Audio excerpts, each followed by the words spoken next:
తా చెడ్డ కోతి వనమంతా చెరిచిందన్నట్లుగా హైదరాబాదులో ప్రొఫెసర్ కె నాగేశ్వర గారి యొక్క వ్యవహార శైలి తాను చేయటమే కాకుండా మొత్తం తెలంగాణ ప్రపంచాన్ని, తెలంగాణ మేధావి ప్రపంచాన్ని కూడా చెడగొడుతున్న వైనం ఒకటి నిన్న జరిగింది. నిజానికి ఏంటంటే ప్రొఫెసర్ నాగేశ్వరరావు గారి గురించి ఆయన జనసేన, భారతీయ జనతా పార్టీ, తెలుగుదేశం పార్టీ మీద చేసిన అసంబద్ధమైన నిరాధారపూరిత వ్యాఖ్యల గురించి మాట్లాడటం నాకైతే ఇష్టం లేదు. కానీ నిన్న కొంతమంది మీటింగ్ పెట్టి యూట్యూబర్సు ఆంధ్ర వాళ్ళు, ఆంధ్ర ఇనుప బూట్ల చప్పుడు, చంద్రబాబు నాయుడు గారు, లోకేష్ గారు, పవన్ కళ్యాణ్ గారు అని పెట్టేగిపోయి మాట్లాడటం, అసహ్యంగా మాట్లాడటం, మేధావుల ముసుగులో నోటితో కాకుండా దుర్వాసన వచ్చే విధంగా ఛాలెంజ్లు చేయటాన్ని విన్న తర్వాత ఆంధ్రప్రదేశ్ నుంచి మాట్లాడక తప్పడం లేదు. ఈ రోజున ప్రొఫెసర్ నాగేశ్వరరావు గారికి భావ ప్రకటన స్వేచ్ఛ లేదని కానీ, ఆయన్ని మాట్లాడొద్దని కానీ ఎవరు అనరు. రోజు మాట్లాడుతున్న వ్యక్తే. దశాబ్దాలుగా ఏళ్ల తరబడి టీవీ ఛానల్లో కూర్చొని రోజు అదే పని.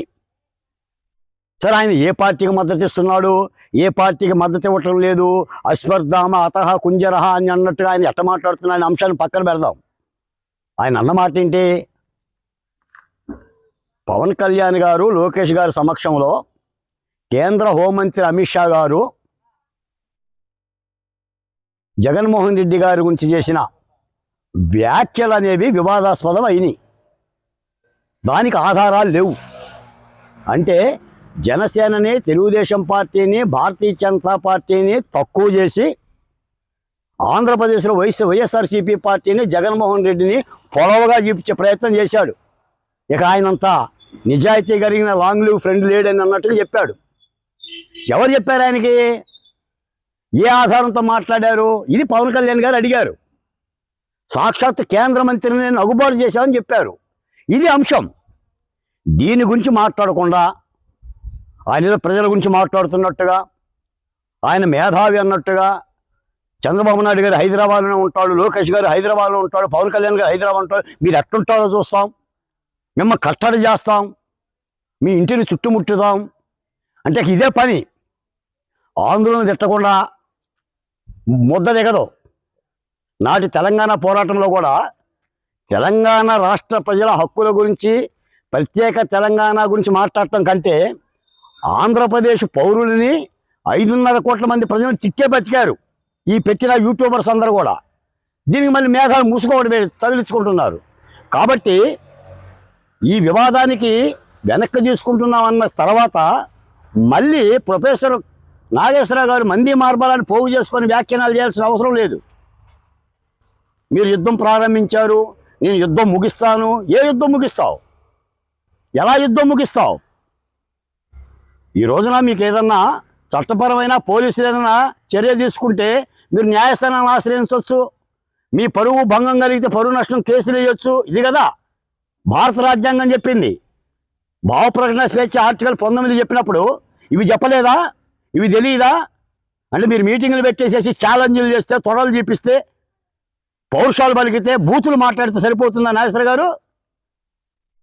ఈ రోజున ఈ కూటమి ప్రభుత్వాన్ని కానీ, చంద్రబాబు నాయుడు గారు కానీ అలాంటి అరెస్ట్ చేసే ఉద్దేశమే కనుక ఉంటే ఆ పరిస్థితి వేరు. అలా ఆలోచిస్తుంది ప్రభుత్వం.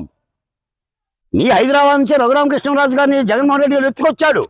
మీరు మాట్లాడింది ఏమి లేదు.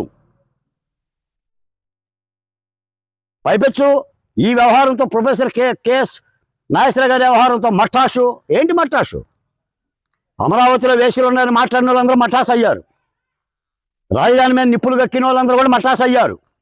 జగన్మోహన్ రెడ్డి గారు మఠాస్ అయ్యారు. మీరెంత? ఎవరి మీద ప్రగల్భాలు? ఏ ఆంధ్రప్రదేశ్లో మేధావులు లేరా? తప్పైతే ఖండించరా? మీరే మేధావులా? తెలంగాణలో మీరు కాకుండా ఇంకా మేధావులు లేరా? అక్కడ రాజకీయ పార్టీలు లేవా?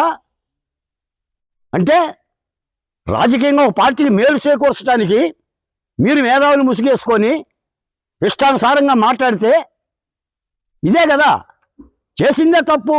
వెనక్కి తీసుకున్నావు, కాగిపో. మళ్ళీ వ్యాఖ్యానాలు దేనికి?